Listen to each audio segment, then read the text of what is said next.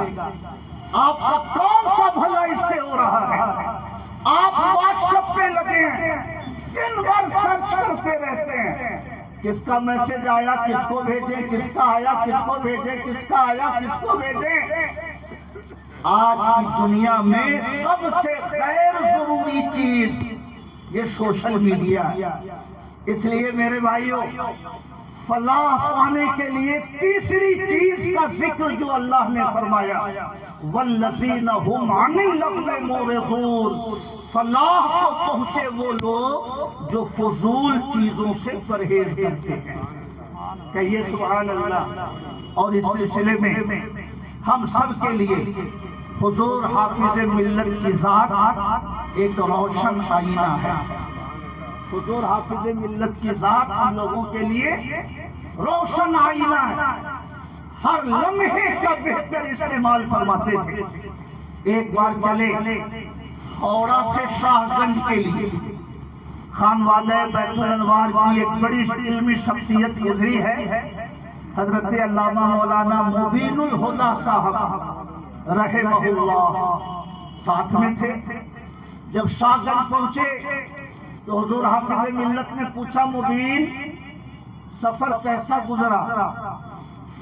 سب لوگ کھڑے ہو کر حضرت کا استقبال کیا۔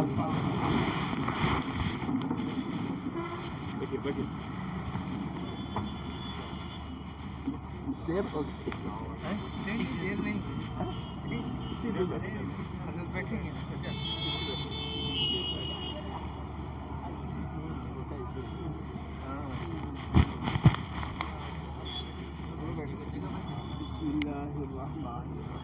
اس میں تشریف رکھے کرسی پہ ہی تشریف رکھے جی، اس کا آرام رہے جی، ہو گیا آرام، اسی پہ آرام رہے۔ ابھی تو تقریر شروع ہوئی ہے جی جی تشریف رکھیے، تشریف رکھیے۔ ایک اور کرسی منگوایا ہے۔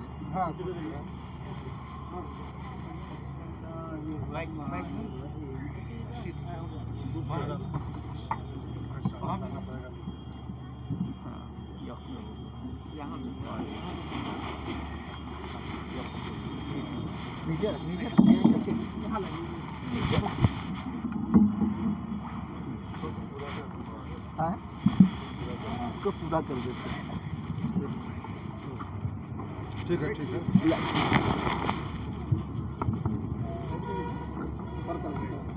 درود شریف پڑھیں، اللہم صلی علی سیدنا و مولانا محمد معدن الجود والکرم وعلی آلہ وصحبہ وبارک وسلم، صلاۃ و سلام علیک یا رسول اللہ۔ فیضان حضور حافظ ملت، حضور نصیر ملت قدس ذلہ العالی تشریف فرما ہے۔ آپ حضرت کے چہرے کی زیارت کیجیے۔ 2-3 منٹ میں اپنی گفتگو ختم کرتا ہوں۔ جب شاہ گنج پہنچے تو حضور حافظ ملت نے پوچھا، مبین سفر کیسا رہا؟ کہا حضور سفر بہت اچھا رہا، آپ کی دعاؤں کے سائے میں سفر ہوا، اس سے بہتر اور کیا ہو سکتا ہے؟ حضور حافظ ملت نے فرمایا، نہیں، میں یہ پوچھ رہا ہوں کہ کچھ پڑھا وڑھا راستے میں؟ ایک شیخ اپنے مرید کی تربیت کیسے کرتا ہے؟ ایک پیر اپنے مرید کے باطن کو کیسے نکھارتا ہے؟ کہا کچھ سفر میں کچھ پڑھا لکھا؟ اب خاموش ہو گئے۔ طالب علمی کا زمانہ، نوعمری کا زمانہ، ہر آدمی کے لیے بے فکری کا زمانہ ہوتا ہے۔ حضور حافظ ملت نے کیسے سکھایا طریقہ؟ فرمایا، الحمدللہ ہاوڑہ میں ٹرین پر بیٹھنے کے بعد عبدالعزیز نے قرآن پڑھنا شروع کیا، اور اللہ کی توفیق سے یہاں پہنچتے پہنچتے اللہ نے مجھے ایک ختم قرآن پڑھنے کی توفیق عطا فرمائی۔ سبحان اللہ۔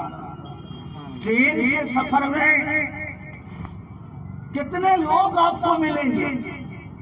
ٹائم پاس اور آج کل کا تو سب سے بڑا ٹائم پاس موبائل ہے. کوئی کام نہ ملے فیس بک کھول کے بیٹھ جائیے, کوئی کام نہ ملے واٹس ایپ کھول کے بیٹھ جائیے, کچھ نہ ملے تو یوٹیوب آپ کی خدمت کے لیے حاضر ہے.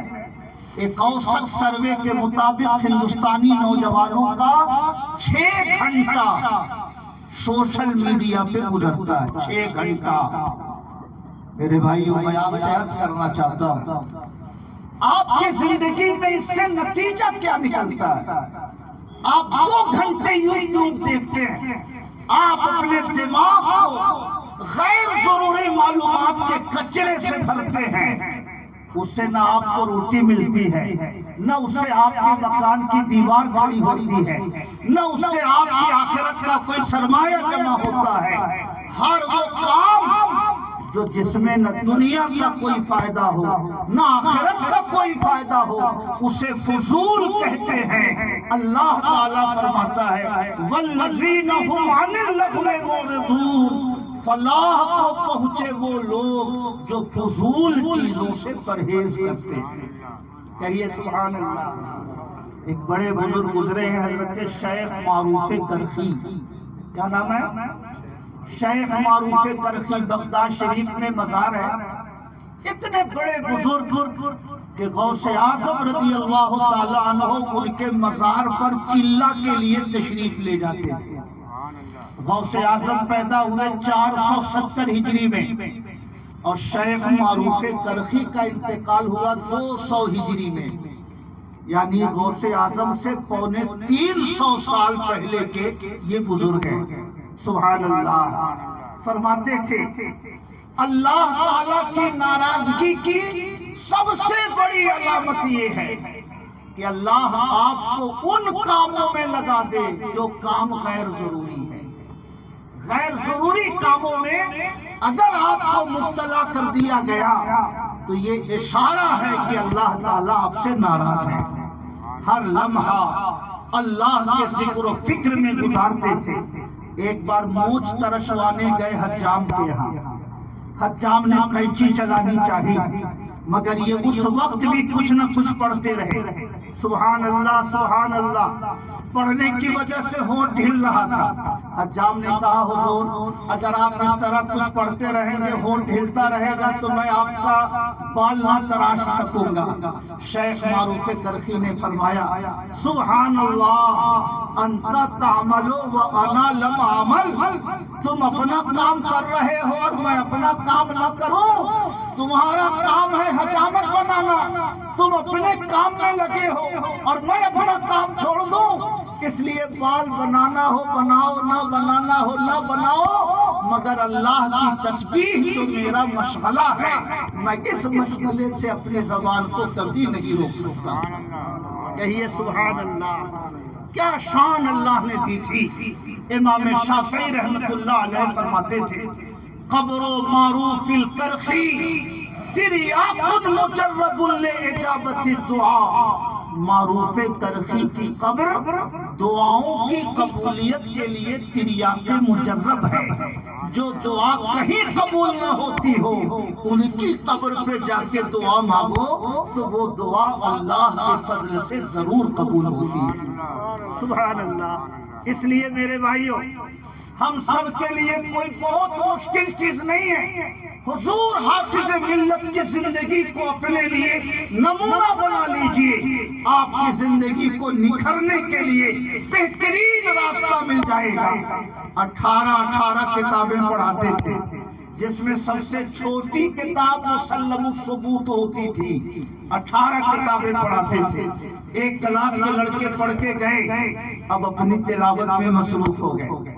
پھر دوسرے کلاس کے لڑکے آئے, پھر پڑھانا شروع کیا. لڑکے گئے, پھر تلاوت میں مشغول ہو گئے. تیسرے درجے کے لڑکے آئے, پڑھانا شروع کیا. پھر لوٹ گئے, تلاوت میں مشغول ہو گئے. مبارک پور سے چلے تو قرآن پڑھتے ہوئے چلے, لوٹے تو قرآن پڑھتے ہوئے لوٹے. انتقال کے بعد جب جنازہ نکلا مبارک پور شہر سے, سڑک کے دونوں کنارے مسلم غیر مسلم سب احترام میں کھڑے ہو گئے. لوگوں نے کہا یہ تو ہمارے دھرم گرو ہیں, آپ لوگ کیوں کھڑے ہو گئے؟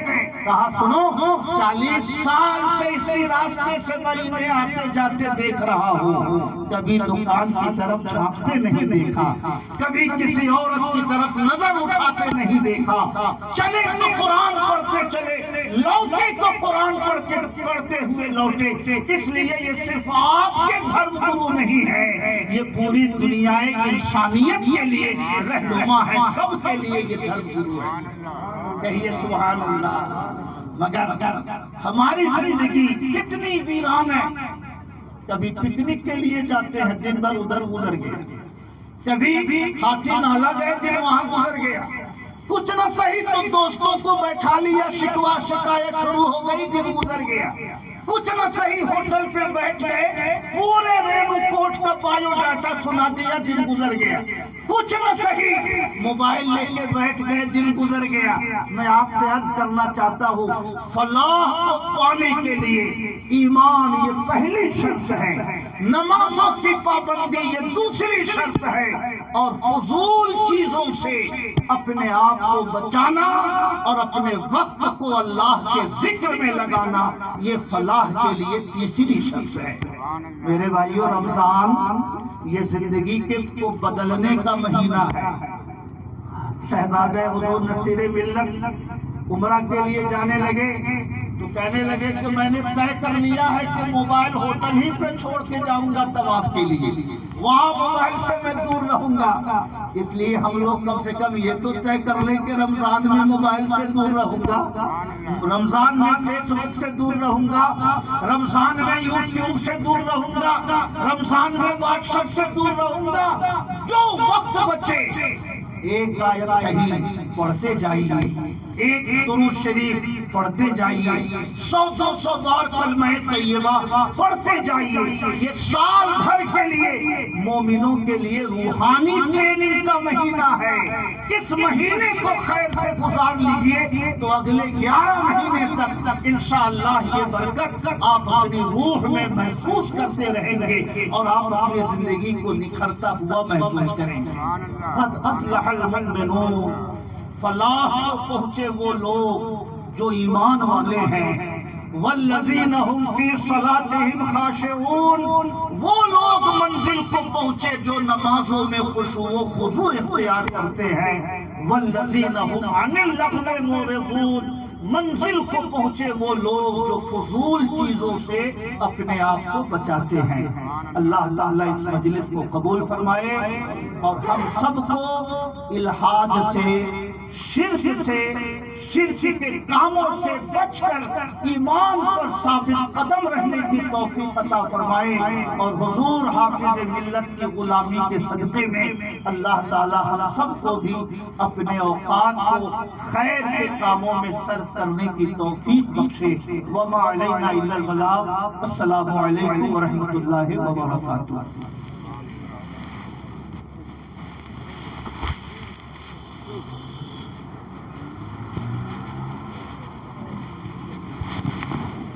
سبحان اللہ, سبحان اللہ. آپ بہت اچھے, بڑی ہی سنجیدگی کے ساتھ آپ واعظ فرما رہے تھے.